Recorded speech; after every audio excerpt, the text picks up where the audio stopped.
السلام عليكم ورحمة الله تعالى وبركاته.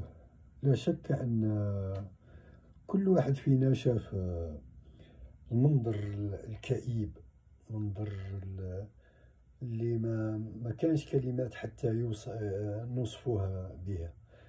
مجموعة نساء خرجوا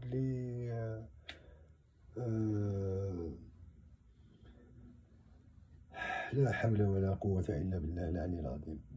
خرجوا ضد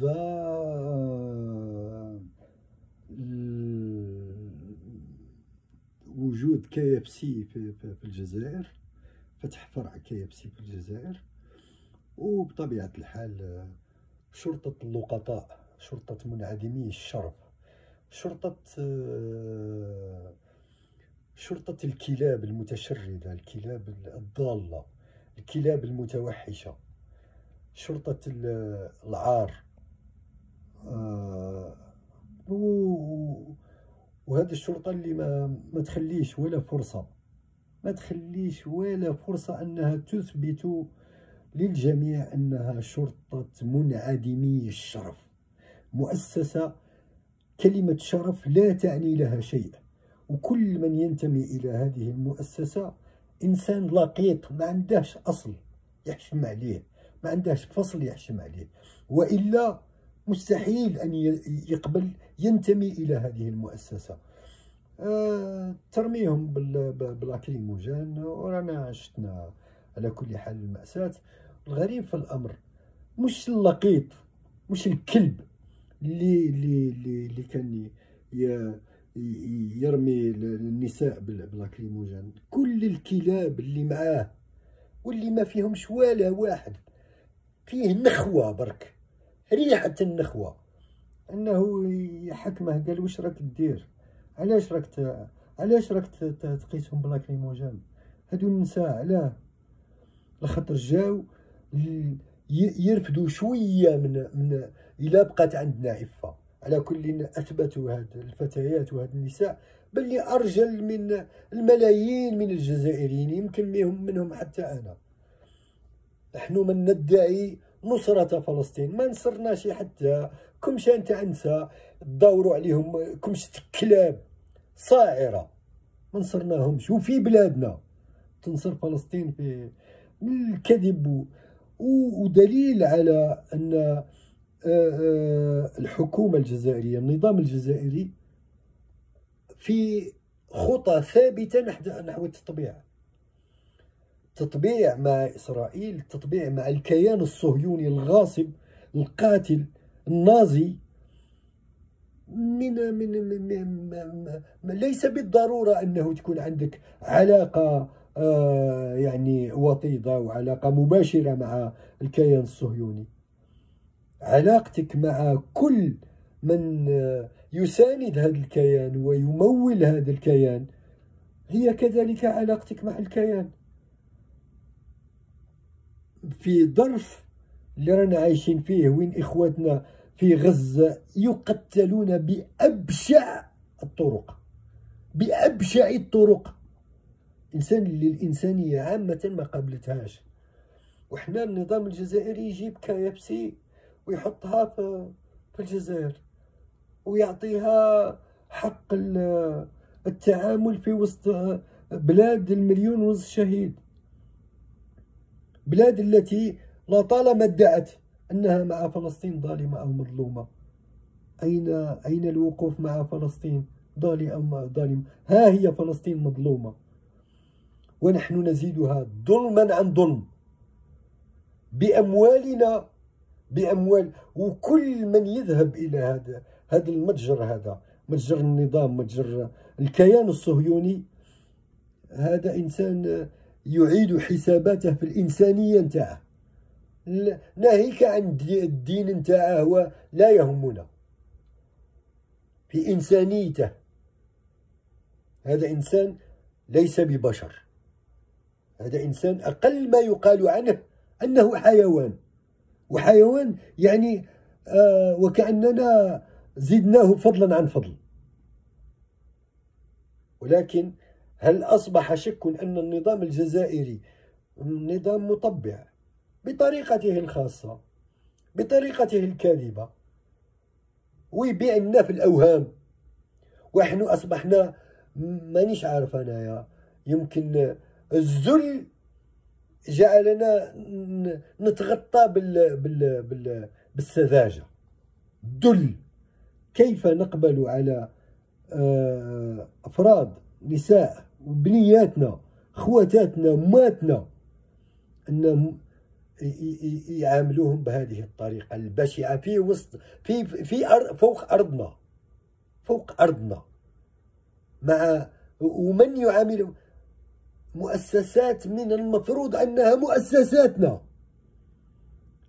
هل أصبح شك أن مؤسسات الدولة ليست مؤسسات الشعب؟ مؤسسات الدولة ليست يعني الوجود نتاعها ليس لحماية المواطن، حماية الوطن. مؤسسات الدولة تعمل ضد الوطن وضد المواطن. مؤسسات الدولة تعمل قبل كل شيء لصالح أفرادها.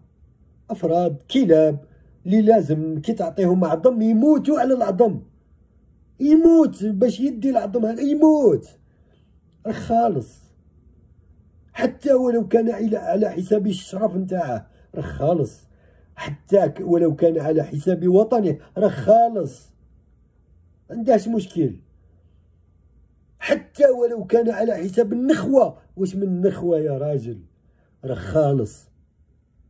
ولهذا يعني وكأن الشعب الجزائري لابد أن يستفيق. نظن بلي لابد أن نستفيق، إما أننا مطبعين بجبننا والخذلان نتاعنا والذل نتاعنا لأننا متقبلين وساكتين ونشوفوا دروك يعني مساندة الظلم خارج أسوار أوطاننا ما نحكوش عليها.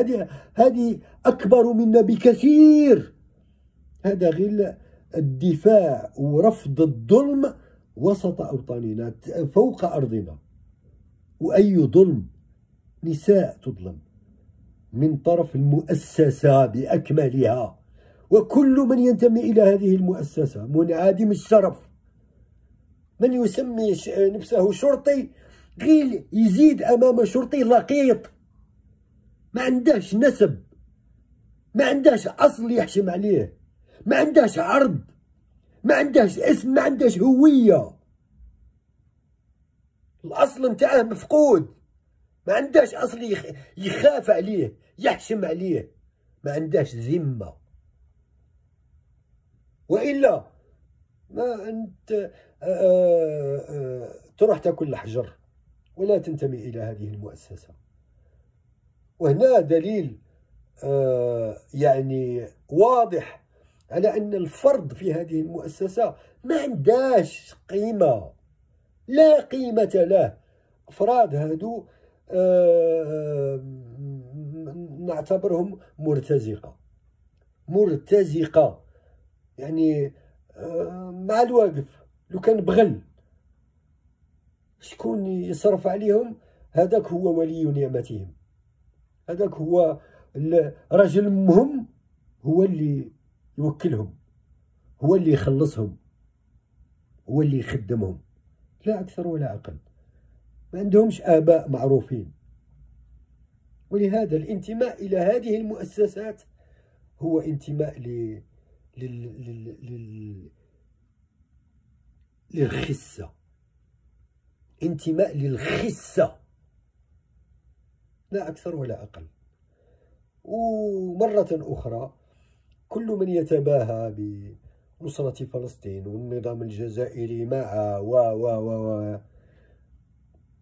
هذا النظام في حد ذاته هو الذي الآن يكذبكم. لا نحتاج إلى تبرير ولا إلى توضيح الأمور واضحة وضوح الشمس. ومرة أخرى أهلنا في غزة معذرة، نحن أقل بكثير من مقام نصرتكم. ما توصلناش حتى نصرة أنفسنا، نصرة نسائنا فوق أرضنا. ناهيك على نصرتكم، أنتم أهل العزة ونحن أهل الذلة والمذلة. هذه الحقيقة المرة، أحب من أحب وكره من كره، وهذه الحقيقة التي تفرض علينا الآن في وضح النهار. النظام الجزائري ما أصبحش حتى يندس. هذا حتى الدول التي تدعم بنو صهيون ما تجرأتش تتعامل مع من يخرج للشارع لنصرة فلسطين في جميع العواصم الأوروبية والأمريكية والمانيش عارف واش هو. لم يتجرأ بالتعامل مع هذا مثل ما تعامل هاد الكمشة من اللقطاء مع نسائنا. ما تجرؤوش. راه كاين KFC في كل العواصم والاماكن الامريكيه والاوروبيه، والناس خرجت ضدها وضد ضد مانيش عارف انا الماكدونالد وكوكا وبيبسي وعادي. عادي. الشعب من حقه، وهذا حق دستوري، أنه يعبر عن مساندته ولا مناهضته لموقف معين ضد حكومته ولا مع حكومته أيا كان. ما كانش اللي تصدى ليهم، وما زالوا يخرجوا لحد الآن، وما زالوا يعبروا عن استيائهم لحد الآن، وما زالوا يبينوا النصرة نتاعهم لإخواننا في غزة لحد الآن، رغم حتى هما راه فيه قمع وفيه سجن وفيه ولكن ما وصلوش لهذه الجرأة. والشعوب نتاعهم ما وصلوش لمستوى الذل اللي رانا عايشين عليه، ما وصلوش على الأقل. ونحن ما ندعيه يعني أكبر منا بكثير. ندعي الإسلام، وندعي خوفنا من الله، وندعي نصرة الحق ضد الباطل، وندعي أننا أحفاد الشهداء والصديقين، وندعي أننا الأبطال، وندعي أنه ما كانش اللي ينافسنا وإحنا هما كدا وإحنا. هذه هي حقيقتنا. السلام عليكم ورحمة الله تعالى وبركاته.